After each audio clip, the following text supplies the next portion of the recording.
1447 ஹிஜ்ரி ஆண்டின் முதல் மாதத்தினுடைய முதல் குத்துபா. இந்த குத்துபாவில் காசாவின் குழந்தைகளும் கர்பலாவின் கண்மணிகளும் என்ற தலைப்பில் சில கருத்துக்களை கூறலாம் என்று கருதுகின்றேன். அந்த வகையில் காசா என்று சொன்னால் நாம் எல்லோரும் நன்கு தெரிந்த ஒரு விஷயம்.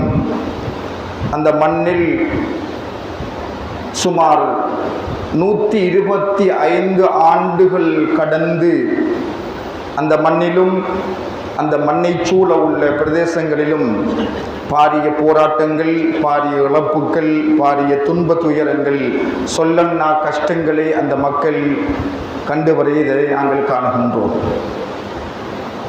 இவ்வாறு இருக்குகின்ற சந்தர்ப்பத்தில் தான் சென்ற மாதம் திடீரென்று ஒரு திருப்பு முனை இஸ்ரேல் என்று சொல்லுகின்ற அந்த அபகரிக்கப்பட்ட பூமியினூடாக ஈரான் என்று சொல்லுகின்ற ஒரு நாட்டின் மீது மேற்கொள்ளப்பட்ட திடீர் தாக்குதலின் மூலமாக ஏற்பட்ட திருப்பு முனையின் காரணத்தினால் ஈரான் இஸ்ரேலை பலமாக தாக்கியதாகவும் இஸ்ரேலுடைய அந்த ஆட்டம் காண துவங்கியதாகவும் இஸ்ரேலுடைய பெருமைத்தனம், இஸ்ரேலுடைய அந்த கொடுங்கோல் ஆட்சி சற்று சரிவு ஏற்பட்டதாகவும் நாங்கள் எல்லாம் பார்க்கின்றோம்.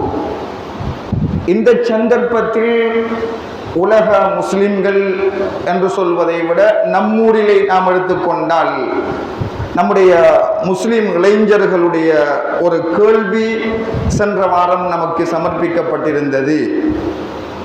57 இஸ்லாமிய நாடுகள் இருந்தும் கூட 125 ஆண்டுகளாக தாக்கப்பட்டு அழிக்கப்பட்டு கொடும் வேதனைகளுக்கு உட்படுத்தப்பட்டு வருகின்ற அந்த முஸ்லிம்களுடைய எதிரிகளை ஏன் இவர்களால் எதுவும் செய்ய இயலாது இருக்குகின்றது?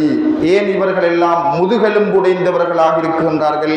ஏன் இவர்கள் எல்லாம் இப்படியான ஒரு நடவடிக்கையில் ஈடுபடாமல் ஈரான் மட்டும் துணிந்து நின்று அவர்களை தாக்கியிருக்கிறது, அவர்களை ஆட்டம் காண செய்திருக்கின்றது? எனவே நாம் எல்லாம் அந்த ஈரான் பக்கம் சார்ந்து நிற்போமா, ஈரானை ஆதரிப்போமா, ஈரானுடைய கருத்துக்களை சரிகாண்போமா என்கின்றது ஒரு எண்ணம், ஒரு கருத்து உலகளாவிய ரீதியில் ஏற்பட்டிருப்பதை நாங்கள் காணக்கூடியதாக இருக்கிறது.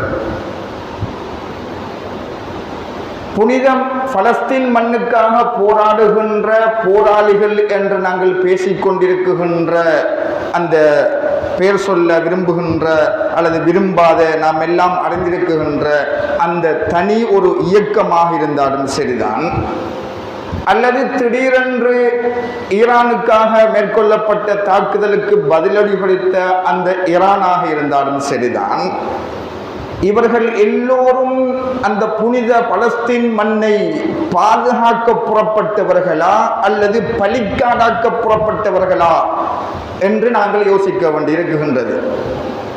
பலஸ்தீன் மண்ணினுடைய உண்மையான போராளிகள் தானா இவர்கள் எல்லாம்? இவர்களால் அந்த பலஸ்தீன் மண் மீட்டெடுக்கப்படுமா என்று பார்த்தால் நடப்பு நிகழ்வுகளை பார்க்குகின்ற பொழுது இல்லை என்றுதான் சொல்ல வேண்டும். 125 ஆண்டுகளாக அந்த மண் போராடி கொண்டிருக்கின்றது, பாரிய இழப்பை சந்தித்துக் கொண்டிருக்கின்றது.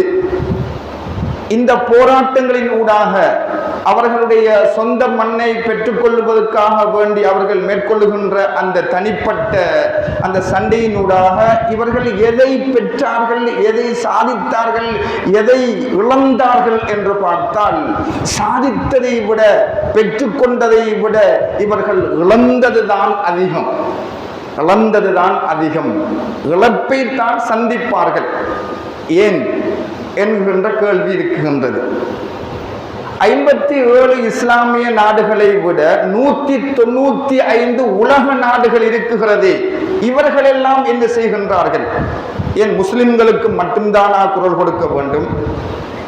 ஒரு நாடு அல்லது ஒரு சமூகம் அழிவுக்குள்ளாகின்ற பொழுது ஒரு பொதுமகன் அனாவசியமாக தாக்கப்படுகின்ற பொழுது அதற்காக குரல் கொடுப்பதற்கு முஸ்லிம் என்றால் முஸ்லிம் மட்டும்தான் குரல் கொடுக்க வேண்டுமா, அது என்ன உலக நியதியா என்று கேட்டால் இல்லை. திடீர் என்று ஒரு அனர்த்தம் ஏற்படுகின்ற பொழுது, திடீர் என்று ஒரு பிரச்சனை ஏற்படுகின்ற பொழுது, அங்கே மதம், மொழி, இனம், குலம் பார்க்காமல் எல்லோரும் கலந்து மதம் மொழிகளை கடந்து எல்லோரும் ஒருவருக்கொருவர் உதவி செய்ய வேண்டும் என்கின்ற மனப்பான்மை உள்ளவர்களும் இருக்கத்தான் செய்கிறார்கள். இஸ்ரேல் என்று சொல்லுகின்ற அந்த அபகரிக்கப்பட்ட பூமியில் பலஸ்தீன் விடுதலைக்காக குரல் கொடுக்குகின்ற மக்களும் இருக்கத்தான் செய்கின்றார்கள். அதே நேரத்தில் ஈரான் என்று சொல்லுகின்ற அந்த நாட்டில் இஸ்ரேலுக்கு ஆதரவாக குரல் கொடுக்கின்றவர்களும் இருக்கத்தான் செய்கிறார்கள். இப்படி பார்க்கின்ற பொழுது உலக நிகழ்வுகளில் எல்லா மதத்தவர்களிலும் எல்லா இனத்தவர்கள் நாட்டவர்களிலும் நல்லவர்களும் இருக்குகிறார்கள், தீயவர்களும் இருக்குகிறார்கள். நல்லதை ஆதரிக்கின்றவர்களும் இருக்குகின்றார்கள், தீயதை மூட்டி விடுகின்றவர்களும் இருக்குகின்றார்கள். போராட்டத்தை முடிவுக்கு கொண்டு வர வேண்டும் என்று ஆசைப்படுகின்றவர்களும் இருக்குகின்றார்கள். போராட்டத்துக்கு மேல் போராட்டம், இழப்புக்கு மேல் இழப்புகள் ஏற்படுவதை கண்டு சந்தோஷ மகிழ்ந்து அதிலே தூங்குகின்றவர்களும் இருக்கத்தான் செய்கின்றார்கள் இந்த மண்ணிலே, இந்த மனிதர்களிலே. ஏன் இப்படியான நிகழ்வுகள்? இந்த மக்கள் எல்லாம் உலக இஸ்லாமிய நாடுகளாக இருக்கலாம் அல்லது உலக நாடுகள் எல்லாம் 197 உலக நாடுகள் எல்லாம் புதினம் பார்த்து கொண்டிருப்பதற்குரிய காரணம் என்ன? இது ஒரு கேள்வி. இரண்டாவது கேள்வி எடுத்துக்கொண்டால், இது ஆஷூராவுடைய தினம். இன்ஷா அல்லாஹ் தஆலா நாளை மறுதினம் ஞாயிற்றுக்கிழமை ஆஷூரா நோன்பு நோக்க வேண்டி இருக்கின்றது. அதே நேரத்தில் நாளைய தினம் 9வது தினம் தாசுஆ என்று சொல்லுகின்ற இந்த முஹர்ரம் மாதத்துடைய 2 நோன்பு, முக்கியமான நோன்பு. அந்த நோன்புகளை நோக்க வேண்டிய ஒரு சுன்னத்தான கடமையில் கொண்டவர்களாகவும் நாங்கள் இருக்குகின்றோம்.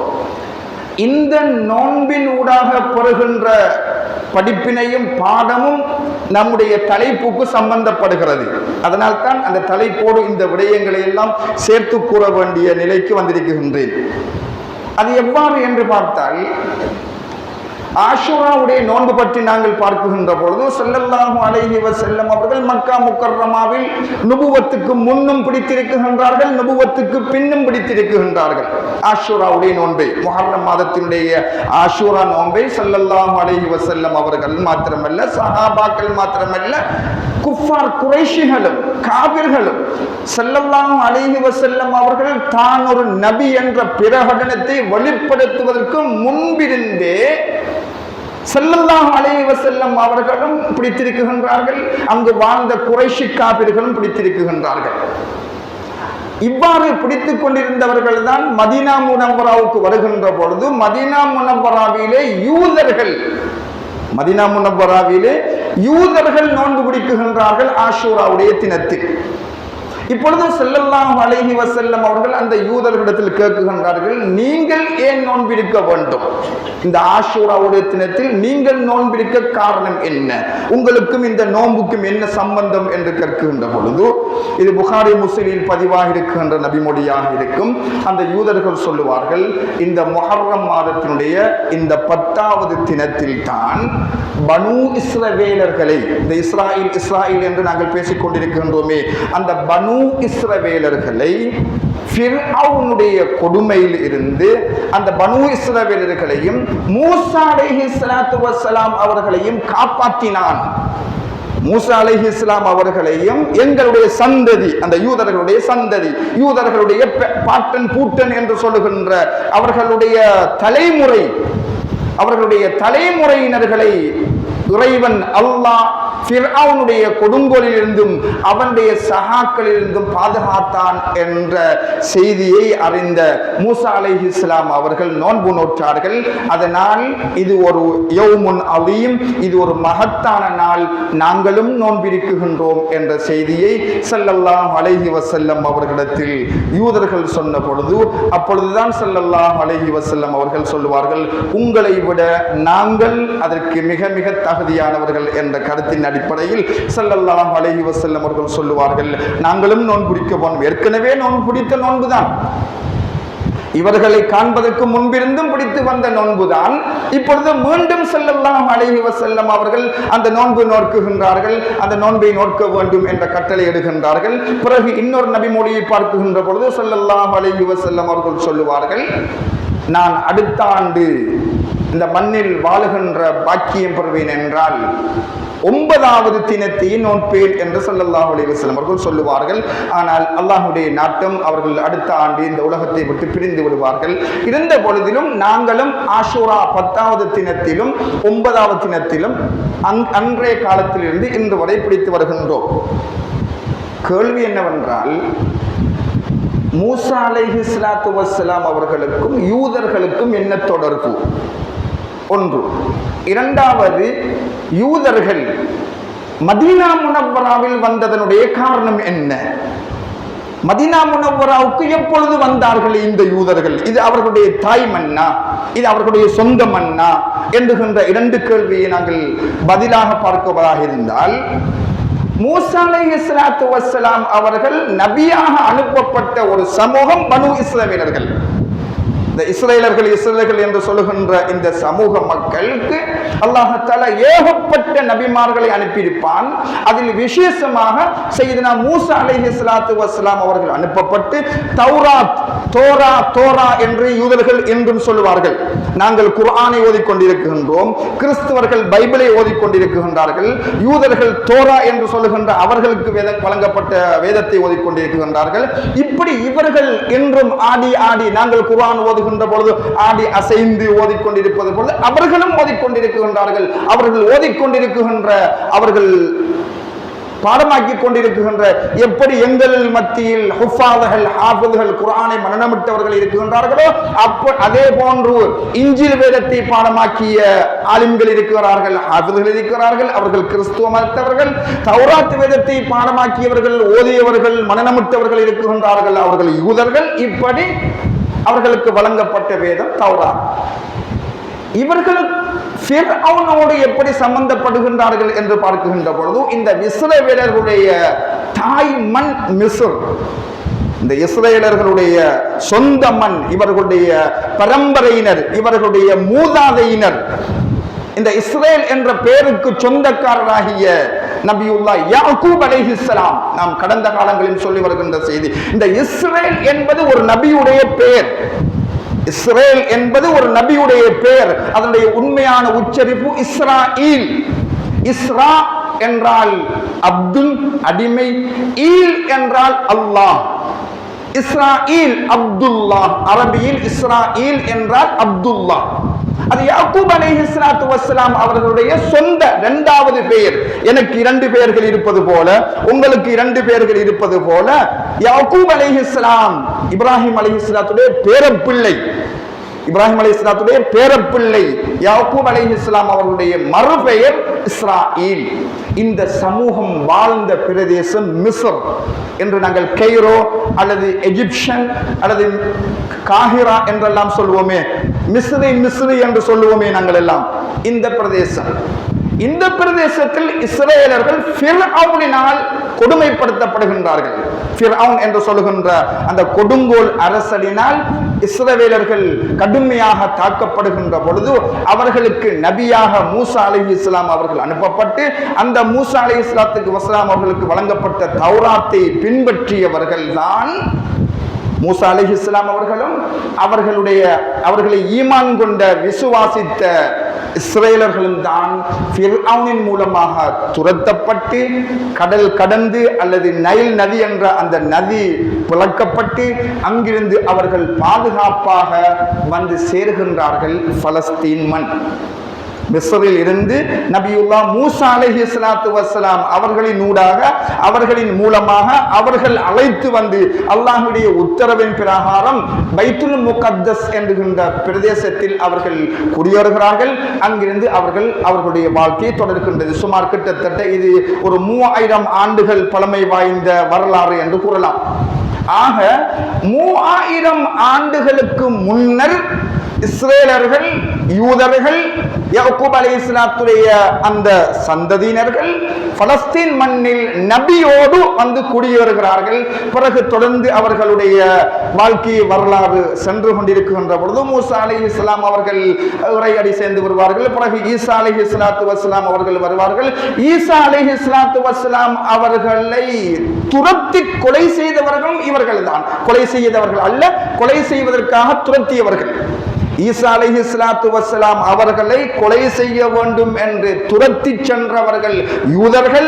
இறுதியாக ஈசா அலைஹிஸ்ஸலாத்து வஸ்ஸலாம் அவர்கள் ஒரு வீட்டில் புகுந்து கொள்கின்ற பொழுது, புகுந்து ஒளிந்து கொள்கின்ற பொழுது, தன்னை தானே பாதுகாத்துக் கொள்கின்ற பொழுது அல்லாஹ்வுடைய உத்தரவு பிரகாரம் அவர்கள் வானுக்கு உயர்த்தப்படுவார்கள். பிறகு அப்படி சம்பவங்கள் நீண்டு செல்லும். இதனை அடுத்து காலங்கள் 1000, 1500 ஆண்டுகள் காலம் கடந்து செல்கின்ற பொழுது யூதர்கள் அவர்கள் மீண்டும் தாக்கப்படுவார்கள், மீண்டும் அவர்கள் ஒழிக்கப்படுவார்கள், மீண்டும் அவர்களுக்கு அக்கிரமத்துக்குள்ளாக்கப்படுவார்கள். கடைசியில் இவர்கள் எங்கு சென்று குடியேறுவது என்று தெரியாமல் தத்தளிப்பார்கள். யாரிடம் சென்று பாதுகாப்பு தேடுவது, யாரின் மூலமாக எங்களுக்கு விடுதலை கிடைக்கும் என்று அவர்கள் தேடினார்கள். எங்கே தேடினார்கள்? அவர்களுடைய வேதத்தில். அவர்களுடைய வேதத்தில் தேடுகின்றார்கள், தௌராத்தில். அந்த தௌராத்தில் சொல்லப்பட்டிருக்கும் இறுதி இறை தூதர் என்கின்ற ஒருவர் வர இருக்குவதை அவர்கள் விசுவாசித்தவர்கள், நம்பியவர்கள். அவர்களுடைய உடலுடைய அழகு, அவர்களுடைய சொல் செயல் பற்றிய சகல விதமான விவரங்களும் எந்த அளவுக்கு என்றால், பெருமானார் இறை தூதராகிய பெருமானார் ஸல்லல்லாஹு அலைஹி வஸல்லம் அவர்கள் எந்த பக்கம் தூங்குவார்கள், எப்படி அவர்களுடைய தூக்கம் அமையும் என்கின்ற செய்தி ஒவ்வொன்றாக தெள்ள தெளிவாக அவர்களுடைய வேதத்திலேயே சொல்லப்பட்டிருந்தது. அந்த நபி இறுதியாக எங்கே குடியே புகுவார், இறுதியாக எங்கே அவர் இடம்பெயர்வார் என்கின்ற செய்தியெல்லாம் அறிந்ததன் காரணமாகத்தான் யூதர்கள் இஸ்ரேல் என்று சொல்லுகின்ற அவர்களுடைய சொந்த மண்ணாகிய பைத்துல் முகத்தஸ் என்கின்ற பிரதேசத்தில் இருந்து மதீனா முனவ்வராவை வந்தடைகின்றார்கள். பெருமானார் ரசூலுல்லாஹி ஸல்லல்லாஹு அலைஹி வஸல்லம் அவர்களை எதிர்பார்த்து, அவர்களை காத்து, அவர்களை சந்திக்க வேண்டும், அவர்களை காண வேண்டும், அவர்களை விசுவாசிக்க வேண்டும் என்ற நம்பிக்கையோடு குடியேறி வாழ்ந்து வருகிறார்கள் யூதர்கள். அவர்களை தான் கைனுகா, பனு நதீர், இப்படி பனி குறைலா என்று சொல்லுகின்ற அந்த யூத கோத்திரத்துக்கு சொந்தமான பூமி இன்றும் மதீனா முனவ்வராவில் அவர்களுடைய பெயரில் உள்ளதாகவே வரலாறு சொல்கிறது. அது அந்த அவர்களுடைய பூமியை இன்று நடப்பு அரசாங்கமாக இருக்கின்ற அந்த நாட்டினுடைய சவுதி அரேபியா அது உங்களுக்குத்தான் சொந்தமானது என்று மீண்டும் உயில் எழுதி கொடுத்ததாகவும் இங்கே வரலாறுகள் பேசிக் கொண்டிருக்கிறது. ஸல்லல்லாஹு அலைஹி வஸல்லம் அவர்களுக்கும் 1400 சொச்சம் ஆண்டுகளுக்கு முன்னர் வந்து குடியேறி வாழ்ந்தவர்களுடைய உங்களுடைய பூமி உங்களுக்கே திரும்பவும் நாங்கள் ஒப்படைக்க உள்ளோம் என்கின்ற ஒப்பந்தத்தின் அடிப்படையில் இங்கே அவர்கள் மீள குடியேற உள்ளதாக வரலாறுகள் சொல்லிக் கொண்டிருக்கின்றது. இப்படி வந்து குடியேறிய அந்த யூதர்களில் அப்துல்லாஹ் இப்னு ஸலாம் போன்ற யூதர்கள், அப்துல்லாஹ் இப்னு ஸலாம் ரலியல்லாஹு அன்ஹு யூத மத தலைவர், பெரிய தலைவர். எங்களுக்கு பெரிய முஃப்தி இருப்பது போல, முஸ்லிம்களுக்கு பெரிய வழிகாட்டிகள், பெரும் தலைவர்கள் இருப்பது போல, யூதர்களிலே பெரும் தலைவர், பெரும் ஒரு மிக முக்கியமான ஆலிம்களில் ஒருவராகத்தான் அப்துல்லாஹ் இப்னு ஸலாம் ரலியல்லாஹு அன்ஹு அவர்கள் இருப்பார்கள். அவர்கள் இஸ்லாத்தை தழுவார்கள். இப்படி ஏகப்பட்ட யூதர்கள் இஸ்லாத்தை தழுவ, இன்னும் ஏகப்பட்ட யூதர்கள் இஸ்லாத்தை நிராகரிக்க பெருமானார் ஸல்லல்லாஹு அலைஹி வஸல்லம் அவர்களுக்கு எதிராக போராட்டம் எல்லாம் நிகழ்ந்ததாகவும் நாங்கள் படிக்கின்றோம். இது ஏன்? அங்கே காசாவில் 1400 ஆண்டுகளாக, மன்னிக்கணும், 125 வருடங்களாக அங்கே போராட்டம் நடந்து கொண்டிருக்கின்றது. கேட்பதற்கு பார்ப்பதற்கு யாரும் இல்லை. பசி பட்டினியோடு குழந்தைகள் வாடி வதங்குவதை நாங்கள் கண்கூடாக கண்டு கொண்டிருக்கின்றோம். உண்ணுவதற்கு உணவில்லாமல் மண்ணை தின்னுகின்ற வரலாற்றை கண்முன்னே கண்டு கொண்டிருக்கின்றோம். மருந்தில்லாமல், போசாக்கு இல்லாமல் குழந்தைகள் எல்லாம் வாடி வதங்கி இறந்து கொண்டிருக்கு.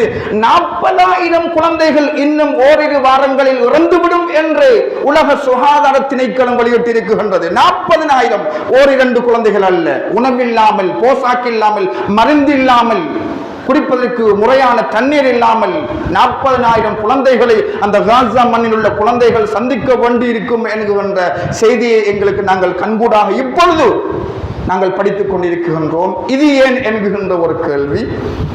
மூசா அலைஹிஸ்ஸலாத்துடைய சமூகம் ஸல்லல்லாஹு அலைஹி வஸல்லம் அவர்களை பற்றி நன்கு அறிந்திருக்கின்றார்கள். அந்த சமூக மக்கள் வந்து ஸல்லல்லாஹு அலைஹி வஸல்லம் அவர்களை எதிர்பார்த்து காத்துக் கொண்டிருக்கின்றார்கள். நேரடியாக சந்தித்தும் கூட ஏற்க மறுக்குகின்றார்கள். ஒரு சாரார் யுத்தத்தில் ஈடுபடுகின்றார்கள். அந்த சாரார் இது என்கின்ற மறுகேள்வி.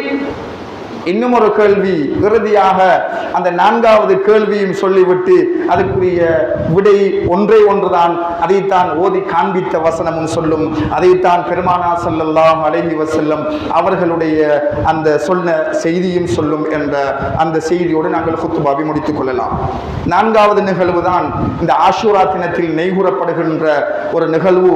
சய்யிதுனா அல் இமாம் ஹுசைன் ரலியல்லாஹு தஆலா அன்ஹு அவர்களுடைய தியாகம். ஹுசைன் ரலியல்லாஹு அன்ஹு ஸல்லல்லாஹு அலைஹி வஸல்லம் அவருடைய பேரப்பிள்ளை, பெயர் சூட்டியது ஸல்லல்லாஹு அலைஹி வஸல்லம். ஹுசைன் என்று அந்த குழந்தைக்கு பெயரிட்டது ஸல்லல்லாஹு அலைஹி வஸல்லம். அந்த குழந்தை பிறந்தவுடன் அந்த குழந்தையுடைய நாவிலே கலந்தது முதல் ஸல்லல்லாஹு அலைஹி வஸல்லம் அவருடைய உம்முல் நீர். குழந்தை பிறந்ததும் அது ஒரு சுன்னா. குழந்தை பிறந்ததும் அந்த குழந்தையை யாராவது ஒரு ஆலிமிடம் அல்லது யாராவது ஒரு மௌலானாவிடம் அல்லது யாராவது ஒரு ஷேக்கிடம் அந்த குழந்தையை கையில் ஒப்படைத்து ஏதாவது ஒரு இனிப்பு பண்டம், கல்கண்டு அல்லது தேன் போன்ற பானங்களை நாங்கள் இப்பொழுது உள்ள உலமாக்கள் மூலமாக, மௌலானாக்கள் மூலமாக, ஷேக்குமார்கள் மூலமாக நாங்கள் ஊட்டுவதை காணுகின்றோம். இது சுன்னா. இந்த சுன்னா நம்மிடம் இருந்து இன்று ஒழிக்கப்பட்டு விட்டது. குழந்தையை தூக்கி சென்று ஒப்படைப்பது இருக்கின்றது ஒரு சில மக்களிடம்.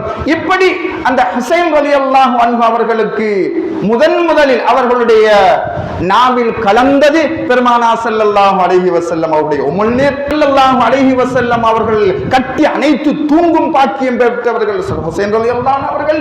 மடியிலே தவழ்கின்ற பாக்கியம் பெற்றவர்கள் ஹுசைன் ரலியல்லாஹு அன்ஹு. தோளிலே சுமந்து திரிகின்ற பாக்கியம் பெற்றவர்கள் ஸல்லல்லாஹு அலைஹி வஸல்லம் அவர்களுடைய தோளிலே ஏறி இறங்கி விளையாடி தவழுகின்ற பாக்கியம் பெற்றவர்கள் ஹுசைன் ரலியல்லாஹு அன்ஹு அவர்கள். தொழுகின்ற சந்தர்ப்பத்தில் ஒரு தடவை ஜமாத் நடந்து கொண்டிருக்கின்றது. சுஜூதுக்கு சென்ற ஸல்லல்லாஹு அலைஹி வஸல்லம் அவர்கள் எழும்புவதாக இல்லை. நேரம் போகிறது, சுஜூது நீண்டு செல்கிறது. சஹாபாக்களுக்கு சந்தேகம், என்ன ஸல்லல்லாஹு அலைஹி வஸல்லம் அவர்கள் இவ்வளவு நேரம் சுஜூதில் இருக்குகின்றார்கள், ஒருவேளை இந்த உலகத்தை விட்டு பிரிந்து விட்டார்களோ சுஜூதில் இருந்தவாறே என்கின்ற சந்தேகம் எழுந்து ஒரு சஹாபி சுஜூதில் இருந்தவர் தலையை தூக்கி பார்க்குகிறார். ஸல்லல்லாஹு அலைஹி வஸல்லம் அவருடைய நிலை என்ன நடக்குகிறது என்று அவர் சுஜூதில் இருந்த சஹாபி தலையை தூக்கி பார்க்குகின்றார். ஸல்லல்லாஹு அலைஹி வஸல்லம் அவர்கள் சுஜூதில் தான் இருக்கிறார்கள். ஸல்லல்லாஹு அலைஹி வஸல்லம் உடைய கழுத்திலே ஹுசைன் ரலியல்லாஹு அன்ஹு அவர்கள் உட்கார்ந்திருக்கின்றார்கள். சின்ன குழந்தை. அதே போல ஹசன் ரலியல்லாஹு அன்ஹு என்று சொல்லுகின்ற வரலாறு 2 குழந்தைகளும் இப்படி அன்பு காட்டி ஆதரவு காட்டி ஸல்லல்லாஹு அலைஹி வஸல்லம் அவர்களால் பராமரித்து வளர்க்கப்பட்ட அந்த குழந்தை யாரால் கொல்லப்படும், எப்பொழுது கொல்லப்படும், எந்த நேரத்தில் கொல்லப்படும், கொல்லப்படுகின்ற நிலை என்ன என்கின்ற செய்தியெல்லாம் அறிந்திருந்த ஸல்லல்லாஹு அலைஹி வஸல்லம் அவர்கள் அதை அறிந்து கொள்வதற்காக வந்து தன்னுடைய மனைவிமார்களில் ஒருவர் உம்மு சலமா ரலியல்லாஹு அன்ஹா என்று சொல்லுகின்ற அந்த மனைவியிடம் ஒரு போத்தலை கொடுத்து, அந்த போத்தலில் அந்த பாத்திரத்தில் சற்று மண்ணை கொடுத்து, இந்த மண்ணை நீங்கள் பாதுகாத்து வாருங்கள், இந்த மண் எப்பொழுது இரத்த கலருக்கு தென்படுமோ அப்பொழுது நீங்கள் தெரிந்து கொள்ளுங்கள், என்னுடைய பேரப்பிள்ளை ஹுசைன் கொலை செய்யப்பட்டு விட்டார்கள் என்று தெரிந்து கொள்ளுங்கள் என்று முன் எச்சரிக்கை செய்து வந்த ஸல்லல்லாஹு அலைஹி வஸல்லம் அவருடைய பேரக்குழந்தை. அதே போல சய்யிதுனா ஹுசைன் ரலியல்லாஹு அன்ஹு அவர்கள் புறப்பட்டு இருக்கின்றார்கள். இப்போ மக்கா முக்கர்ரமாவிலிருந்து ஈராக் வரப்போகின்றார்கள், கர்பலாவுக்கு வரப்போகின்றார்கள். வரப்போகின்ற செய்தி அறிந்த அப்துல்லாஹ் இப்னு அப்பாஸ், அப்துல்லாஹ் இப்னு உமர், அபு சயீத் அல் குத்ரி, ஜாபிர் ரலியல்லாஹு அன்ஹு போன்ற பெரும் பெரும் சஹாபாக்கள் எல்லாம் சையதுனா ஹுசைன் ரலியல்லாஹு அன்ஹு அவர்களை குறுக்கிட்டு ஹுசைன் ரலியல்லாஹு அன்ஹு அவர்களை தடுத்தே ஆக வேண்டும், ஹுசைன் ரலியல்லாஹு அன்ஹு அவர்களை அங்கே போகவிடக் கூடாது என்பதிலே சஹாபாக்கள், மூத்த மூத்த சஹாபாவுக்கு துணிந்து அந்த சஹாபாக்கள் இறங்கினார்கள். இல்லை, நான் போயே ஆக வேண்டும் என்றார்கள். சையதுனா ஹுசைன் ரலியல்லாஹு அன்ஹு, நான் போகுவேன், நான் போய்த்தான் ஆகுவேன். என்னை அங்குள்ள மக்கள் நூற்றுக்கணக்கான கடிதங்கள் மூலமாக என்னை அழைத்துக் கொண்டிருக்கின்றார்கள். இப்படி போகின்றார்கள். அவர்களுடைய உறவினர்கள், தங்கச்சி, தாத்தா, சகோதரி என்று கிட்டத்தட்ட 72 அல்லது 80 சொச்சம் பேர் அந்த பயணத்தை மேற்கொண்டிருப்பார்கள். கடைசியில் நடந்தது என்ன? அதுவும் இந்த கர்பலா என்கின்ற மண்ணில் ஆஷூராவுடைய தினத்தில் குடிப்பதற்கு தண்ணீர் கொடுக்காமல், உண்ணுவதற்கு உணவு கொடுக்காமல், தூங்குவதற்கு சரியான ஏற்பாடுகள் செய்யாமல், பச்சிளம் குழந்தைகள், பெண்கள், சிறுவர்கள், சிறுமிகள் எவ்வளவு எந்த அளவுக்கு அந்த சஹாபாக்கள் கிட்டத்தட்ட 72 பேர் கொலை செய்யப்பட்டார்களே. இது ஏன்? நாங்கள் எத்தனை தடவை உங்களுக்கு சொல்லியிருப்போம். ஸல்லல்லாஹு அலைஹி வஸல்லம் அவர்கள் பற்றி ஆயிஷா ரலியல்லாஹு அன்ஹா அவர்கள் சொல்லுகின்றார்கள், நாயகமே யா ரசூலல்லாஹ், நீங்கள் ஒன்று நிகழ வேண்டும் என்று மனதில் எண்ணம் எழுந்து விட்டால் போதும், இறைவன் உங்களுடைய எண்ணத்தை ஜிப்ரீல் மூலமாக அனுப்பி அந்த எண்ணத்தை பூர்த்தி செய்து தருகின்றானே, இது என்ன ஆச்சரியம் என்று சொன்ன செய்தியை நாங்கள் சொல்லியிருப்போம். ஸல்லல்லாஹு அலைஹி வஸல்லம் அவர்கள் அழ ஆரம்பித்து விடுவார்களாக இருந்தால் ஜிப்ரீல் உடனே வருகை தந்து விடுவார்கள். யா ரசூலுல்லாஹ், உங்களிடம் அல்லாஹ் அனுப்பிவிட்டான், ஏன் நீங்கள் அழுது கொண்டிருக்கின்றீர்கள் என்று கேட்கின்றான் என்று ஸல்லல்லாஹு அலைஹி வஸல்லம் அவருடைய கண்ணீர் மண்ணிலே சிந்துவதற்கு முன்னர் இறைவன் அவருடைய ஆசை நிறைவேற்றி கொடுத்திருக்கின்றான். இப்படிப்பட்ட ஸல்லல்லாஹு அலைஹி வஸல்லம் அவர்கள் ஹுசைன் ரலியல்லாஹு அன்ஹு அவர்கள் கொலை செய்யப்படுவார்கள் என்று சொல்லியிருக்கிறார்கள். இன்னிடத்தில், இன்னாரால், இன்ன நேரத்தில், இந்த சந்தர்ப்பத்தில் கொல்லப்படுவார்கள் என்று அழுது புலம்பி இருக்கின்றார்களே பெருமானார் ஸல்லல்லாஹு அலைஹி வஸல்லம் அவர்கள். மடியிலே ஹுசைன் ரலியல்லாஹு அன்ஹு அவர்களை வைத்துக் கொண்டு இந்த குழந்தை கொலை செய்யப்படுவதாக, இந்த குழந்தை கொலை செய்யப்பட இருக்கின்றது என்று ஜிப்ரீல் அலைஹிஸ்ஸலாத்து வஸ்ஸலாம் அவர்கள் வந்துவிட்டு சொல்லிவிட்டு செல்கின்றார் என்று அழுது புலம்பி இருக்கின்றார்களே. ஏன் காப்பாற்றப்படவில்லை? எத்தனை கேள்விகள், எத்தனை கேள்விகளுக்கு பதில் சொல்லுவது? ஏன் உங்களுக்கு மட்டும்தான் கேள்வி கேட்கலாமா? 57 நாடுகள் அல்லது 197 உலக நாடுகள் இந்த இஸ்ரேல் என்கின்ற அந்த ஒரு சிறு அபகரிக்கப்பட்ட பூமிக்காக ஏன் குரல் கொடுக்க கூடாது? ஏன் அந்த நாட்டிடம் கேள்வி கேட்க கூடாது? ஏன் கேள்வி கேட்காமல் இல்லையே மக்கள்? எந்த அளவுக்கு என்றால், இந்த சர்வதேச உலக தலைவர்கள் சந்திக்குகின்ற மாநாட்டில் இன்று இருக்குகின்ற அந்த இஸ்ரேலுடைய பிரதமர் கொலை குற்றவாளி, இவர் கைது செய்யப்பட வேண்டும், இவர் கொலை குற்றவாளி, இவர் கூண்டி அடைக்கப்பட வேண்டும், இவர் விசாரிக்கப்பட வேண்டும் என்று குரல் கொடுத்துக் கொண்டிருக்கின்றார்கள். அப்படி இருந்தும் ஏன்? சென்ற மாதம் தானே அந்த இஸ்ரேல் மக்கள், அந்த பலஸ்தீன் மக்களுக்காக வேண்டி அவர்களுக்கு தன்னாலான உதவிகளை செய்ய வேண்டும் என்று ஒரு பெண்ணுடைய தலைமையில் நிருபர்கள் ஒரு கப்பலிலே சென்ற பொழுது அந்த கப்பலை அந்த இஸ்ரேல் கைது செய்து அவர்களை சிறை பிடித்ததா இல்லையா? வரலாறு நாங்கள் இப்பொழுதுதானே படித்துக் கொண்டிருக்கின்றோம். சென்ற வாரம் ஒரு இசை கச்சேரி அமெரிக்காவில், மிக பிரமாண்டமான இசை கச்சேரி, அந்த இசை கச்சேரியில் உலக புகழ் பெற்ற ஒரு பாடகர் பாடிக்கொண்டிருக்கின்ற பொழுது ராஜாவுக்கு சார்பாக குரல் கொடுக்குகின்றார் என்பதற்காக வேண்டி அவருடைய பாடல் தடை செய்யப்படுகிறது. சென்ற ஓரிரு தினங்களுக்கு முன் குரல் கொடுக்க முடியாது உள்ளது. கேட்டால் கேட்பதற்கு யாரும் இல்லை, பார்ப்பதற்கு யாரும் இல்லை. ஏன் ஏன் ஏன்? கேள்விக்கு மேல் கேள்வி. ஹுசைன் ரலியல்லாஹு அன்ஹு அவர்கள் கொலை செய்யப்பட்டதற்குரிய காரணம் என்ன? ஏன்? மதீனா முனவ்வராவிலே யூதர்கள் நுழைந்தது ஏன்? காசா மக்களுக்கு இப்படி சம்பாவை நிகழ்ந்து கொண்டிருக்கின்றது ஏன்? 57 நாடுகள் குரல் கொடுக்காமல் மௌனிகளாக இருக்கின்றது ஏன்? ஈரான் கொடுத்ததற்காக மட்டும் ஈரானுக்கு சார்பாக நிற்கலாமோ என்று மக்கள் இளைஞர்கள் துடித்துக் கொண்டிருப்பது ஏன்? எப்பொழுது என்னென்ன நடக்க வேண்டுமோ, யார் எப்பொழுது என்ன கேள்வி கேட்க வேண்டுமோ, யார் என்ன நேரத்தில் என்ன சொல்ல வேண்டுமோ என்கின்ற ஒவ்வொரு செய்தியும் அல்லாஹ்விடத்தில் லௌஹுல் மஹ்ஃபூஸில் எழுதப்பட்டது என்ற செய்தியை தான் அல்லாஹ்வும் சொல்லுவான், அன்னர் ஸல்லல்லாஹு அலைஹி வஸல்லம் அவர்களும் சொல்லுவார்கள். இதைத்தான் சூரத்துல் கபர் 49வது வசனம், இன்னா குல்ல ஷைஇன் ஹலக்னாஹு பிகதர், எல்லாம் எழுதப்பட்ட விடயங்கள் தான். நான் பேசுவதும் எழுதப்பட்ட விடயம்தான். இந்த பேச்சை படம் பிடிக்கப்படுகிறது என்றால் அதுவும் எழுதப்பட்ட விஷயம்தான். இந்த பேச்சை நீங்கள் இங்கிருந்து நேரலையாக அல்லது நேருக்கு நேர் என்று கேட்பீர்கள் என்றால் அதுவும் எழுதப்பட்டதுதான். நான் இந்த கண்ணாடியை தூக்கி காட்டுகின்றேன் என்றால் இதுவும் எழுதப்பட்டதுதான். தூக்கி காட்டிய கண்ணாடியை கீழே வைக்கின்றது என்றால் அதுவும் எழுதப்பட்டதுதான். அத்துணையும் எழுதப்பட்டதுதான். பேசுகின்றேன் என்றால் அதுவும் எழுதப்பட்டது. நீங்கள் கேள்வி கேட்கின்றீர்கள் என்றால் அதுவும் எழுதப்பட்டது. இஸ்ரேலுக்கு ஆதரவாக குரல் கொடுக்குகின்றார் என்றால் அதுவும் எழுதப்பட்டது. இஸ்ரேலுக்கு எதிராக குரல் கொடுக்குகின்றார் என்றால் அதுவும் எழுதப்பட்டது.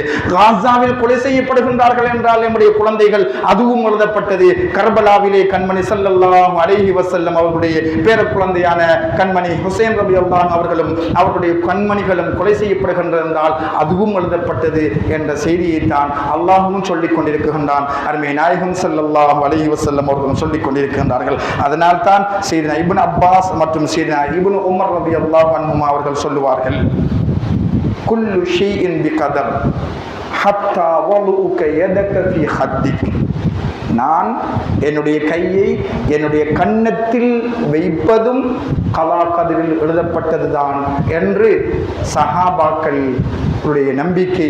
இப்படித்தான் எல்லாமே அத்துணையும் அல்லாஹ்வினாலும் அருமை நாயகம் ஸல்லல்லாஹு அலைஹி வஸல்லம் அவர்களுக்கு வழங்கப்பட்ட அந்த இல்முல் கைப் என்கின்ற அந்த விடயங்களினூடாக எழுதப்பட்டவைகள் தான் நடந்து கொண்டிருக்கிறது. யார் யார் எப்பொழுது பேச வேண்டுமோ என்று எழுதப்பட்டிருக்குமோ அப்பொழுது பேசுவார். யார் யார் சிரிக்க வேண்டும், யார் யார் அழ வேண்டும், யார் யார் தூங்க வேண்டும், யார் யார் கொலை செய்யப்பட வேண்டும், யார் யாருக்கு என்னென்ன நிகழ வேண்டும் என்கின்ற அதைத்தான் ஒவ்வொன்றும். நீங்கள் தொப்பி அணிந்து தொழுவீர்களா, தொப்பி அணியாமல் தொழுவீர்களா? நீங்கள் அத்தஹியாத்தில் விரல் அசைத்து அத்தஹியாத் ஓதுவீர்களா அல்லது விரல் அசைக்காமல் ஓதுவீர்களா? அசைப்பதை ஆதரிப்பவர்கள் இருக்கின்றீர்களா, அசைப்பதை எதிர்ப்பவர்கள் இருக்கின்றீர்களா? தொப்பி அணிவதை ஆதரிப்பவர்கள் இருக்கின்றீர்களா, தொப்பி அணியக்கூடாது என்று சொல்வர்கள் இருக்கின்றீர்களா? என்கின்ற ஒவ்வொரு நிகழ்வும் அது நம்முடைய எண்ணங்களாக இருக்கட்டும், நம்முடைய பேச்சுக்களாக இருக்கட்டும், நம்முடைய எழுத்துக்களாக இருக்கட்டும், நம்முடைய அசைவுகளாக இருக்கட்டும், எல்லாமே அல்லாஹ்வினால் லௌஹுல் மஹ்ஃபூஸில் நாம் எல்லாம் படைக்கப்படுவதற்கு முன் எழுதப்பட்டவைகள், தீர்க்கப்பட்டவைகள். புதிதாக ஒன்றும் எழுதப்படுவதற்கு இல்லை, புதிதாக ஒன்றும் தீர்ப்பளிக்கப்படுவதற்கு இல்லை என்ற செய்தியை ஸல்லல்லாஹு அலைஹி வஸல்லம் அவர்கள் எங்களுக்கு சொல்லி காண்பிப்பார்கள். ஆகவே எங்களின் மூலமாக அல்லாஹ் தஆலா இந்த உலகுக்கு ஏதாவது நிகழ வேண்டும் என்று அவன் எழுதியிருந்தால், அவன் தீர்மானித்திருந்தால் அதை நல்லதாக இறைவா எங்கள் எல்லோருக்கும் அமைத்தல் புரிவாயாக. யா அல்லாஹ், இந்த மார்க்கத்தினுடைய வளர்ச்சிக்காக, இந்த மார்க்கத்தினுடைய வளர்ச்சிக்காக, இந்த மார்க்கத்தினுடைய தியாகத்துக்காக எங்களுடைய பேனாக்களும் எங்களுடைய வாய்களும் எங்களுடைய மொழிகளும் எங்களுடைய அசைவுகளும் இருக்க வேண்டும் என்று நீ ஆசைப்பட்டால் அவ்விதமே எங்களுக்கு நீ அமைத்தல் புரிவாயாக. அதன் வழியில் வாழுகின்ற பாக்கியத்தை தருவாயாக. உன்னையுடைய கலா கதிரை பொருந்து கொண்ட மக்களாக எங்கள் எல்லோரையும் ஆக்கிய புரிவாயாக. ஈமானோடு மரணித்து ஈமானோடு வாழ்கின்ற பாக்கியத்தை தருவாயாக. அவ்வாறு எங்களுடைய குழந்தைகளை பொருந்திக் கொள்வாயாக, எங்களுடைய மனைவி மக்களை பொருந்திக் கொள்வாயாக, எங்களுடைய இனத்தை பொருந்திக் கொள்வாயாக. எங்களுடைய இந்த நாட்டில் வாழ்கின்ற எல்லா மக்களும் சந்தோஷமாக சுபிட்சமாக வாழ்கின்ற பாக்கியத்தை தருவாயாக. புனித மண்ணை பாதுகாப்பாயாக, பலஸ்தீன் மண்ணை பாதுகாப்பாயாக. அந்த மண்ணுக்காக குரல் கொடுக்கின்ற, தியாகம் செய்து கொண்டிருக்கின்ற அத்துணை ஜீவங்களை நீ பாதுகாப்பாயாக. ஆமீன் ஆமீன். வ ஆகிரு தஅவானா அனில் ஹம்துலில்லாஹி ரப்பில் ஆலமீன். அல்ஹம்துலில்லாஹ்.